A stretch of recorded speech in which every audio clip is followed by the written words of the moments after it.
We celebrated homosexuality, pero ayaw po ng Panginoon Diyos yan.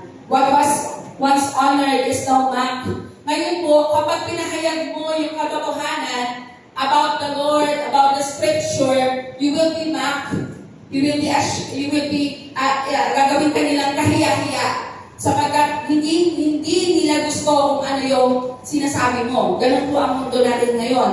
And sa panahon po natin ngayon, ang gusto po ng Diyos o ang hinahanap po ng Diyos ay ang mga lalaki at babae who will stand out, not in pride, hindi po sa kung anong meron tayo, kung sino tayo, kundi about holiness. Yan po ang gusto ng Panginoon Diyos sa atin. Na mag-remain po tayo holy, mag-remain po tayo pure sa harapan po ng Panginoon hanggang sa Kanya po pagbabalik. Alam ko po na bawat isa po sa atin, hindi po madali yung paraan po ng pagiging holy o yung paraan po ng pagsunod natin sa Panginoon. Pero ang Diyos po gusto po niya na mamuhay po tayo ng may kabanalan. And ngayon po, alam po natin yung bali-balita ngayon, yung po mainit na mainit sa social media na ngayon po ang problema natin sa politika, ang problema po sa pananampalataya, di ba po? Kapag sinabi mo na ang homosexuality ayaw yan ng Diyos, hindi yan gusto ng Diyos, sasabihin sa'yo ng tao, mahal na tayong lahat ng Diyos di ba? Pero alam naman po natin na hindi po yung tayo mismo ang kinokondem ng po salita ng Diyos, kundi ang kinokondem po niya yung kasalanan na ginagawa ng bawat isa po sa atin. And tila po, dito sa mundong ito, walang gustong magpanalo. Lahat gusto panalo. Kung ano sasabihin ko, kung ano ang stand ko, yun ang gusto ko.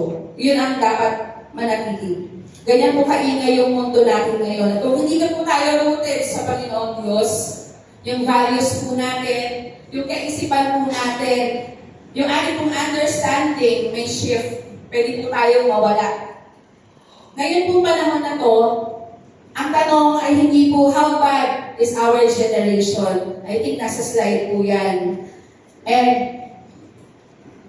ngunit ang tanong po is, how can I honor God in this generation? Pwede po ba natin sabihin, how can I honor God in this generation? Can I honor God in this Paano po ba natin na ba i-honor ang Diyos sa ating pong henerasyon ngayon? Kung tayo po ay, syempre po tayo po ay nagbabasa ng Biblia, alam po natin that God has always had people who stood out in His generation. Andiyan po si Noah that lived righteously in a corrupt world. In Genesis chapter 6, mababasa po natin that Noah lived blameless and walked faithfully with the Lord. Di ba po? Kaya naman po, di ba? Siya po at ang kanyang buong pamilya lamang ang naligtas, ang ginunaw po ng Panginoon Diyos sa pamamagitan po ng pagbaha ang buong mundo. Si Daniel po, he remained faithful in the pagan empire in Daniel chapter 1. Si Daniel po, he maintained his spiritual convictions and integrity throughout his life. Sabihin nga po natin, spiritual conviction. spiritual conviction? And David, sabi po dito in Acts chapter 30, verse 36, serve God's purpose in his generation. Ang tawag po kay David, a man after God's own heart. Bakit? Kasi he obeyed. He followed the Lord. He depended on the Lord. Di ba po? Lagi po natin nababasa that he always inquired of the Lord na Panginoon, ano ba yung next step ko? Panginoon, I am bombarded with my enemies. Di ba po? Pero si David po, he will not act until he hears the word of the Lord. And today po, it is our turn now to honor the Lord. Umpisahan po natin ang ating pag-aaral. May isang lamang po. Number 1 po, a life that honors God is a surrendered life. Sabihin po natin, surrendered life. Surrendered life. Mahina po, surrendered life. Surrendered Sabi po life. ng verse 1, I beseech you therefore, brethren, by the mercies of God, that you present or offer your bodies as a living sacrifice. A life po, ang buhay po, na tunay na nag-honor sa ating pong Panginoon is not a life of control, but a life of consecration. Not a life of resistance, but a life of resignation to His will. Not a life of pride, but a life laid down sa Panginoon Diyos. Ang tunay daw po na nag-o-honor ng buhay sa Panginoon Diyos is a surrendered life. Yung isinusuko po natin, hinahayaan po natin na ang Diyos ang pagmaneho ng ating pong buhay. Ang Diyos po ang manguna sa ating pong buhay, hindi po tayo. That is a life of consecration. Ibig sabihin po, nagpapasakop po tayo sa Panginoon Diyos. We separate our life po para sa ating pong Panginoon Diyos. Nais po ng Diyos sa ating buhay na tayo po ay fully surrendered sa Kanya. Kaya nga po, our leaders, our pastors, ay lagi po nagre-remind sa bawat isa po sa atin. I-check po lagi natin ang ating po mga puso, ang ating po mga kaisipan. Lagi po natin maririnig kay Pastor Romy sa kanya pong pagtuturo na ang buhay ng bawat isa po sa atin ay Biblia na binabasa ng mga taong nakapaligid po sa atin. So every day po, let us offer this life to the Lord and surrender. Yun po ang susi ng buhay kung saan ma-honor po natin ang ating po Panginoon Diyos. Ang pagsuko po ng ating pong buhay ay motivated by mercy. Sabihin po natin mercy.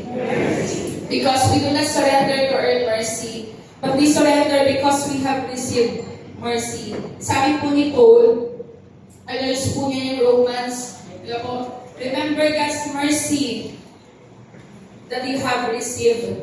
Because Jesus saved us when we were sinners. Tandaan po natin yan.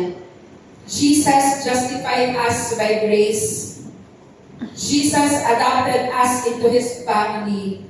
And Jesus secured us eternally. Kaya ano pa nga po ba yung dapat po natin gawin?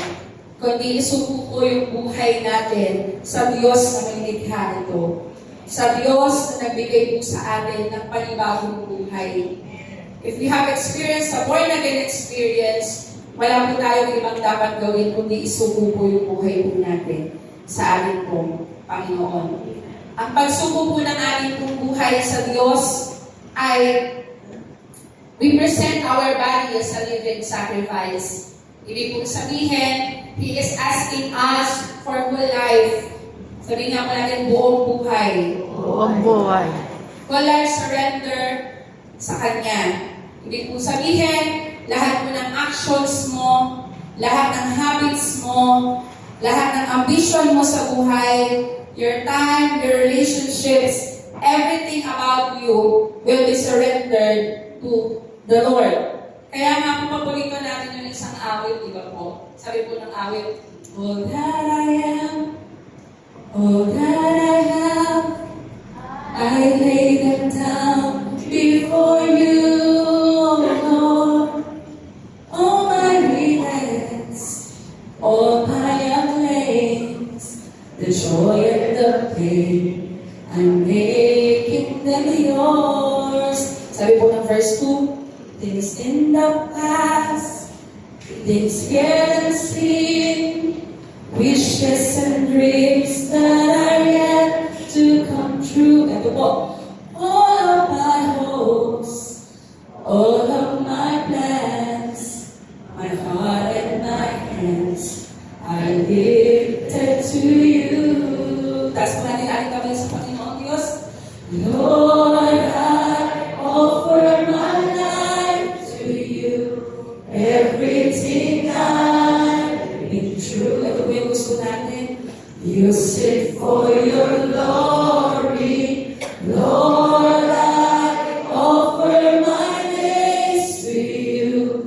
Lifting my praise to you. As a pleasing sacrifice. Lord, I offer you my life. A life that honors God in this generation is not a half-committed. It is fully yielded. Dahil po natin that in this generation, partial commitment will not withstand full temptation. Kaya naman po, ang gusto ng Diyos, magpasako po tayo sa Kanya. Kaya nga po, di ba, sabi po ng Corinthians, no longer I, but Christ living in me. Number 2 po, a life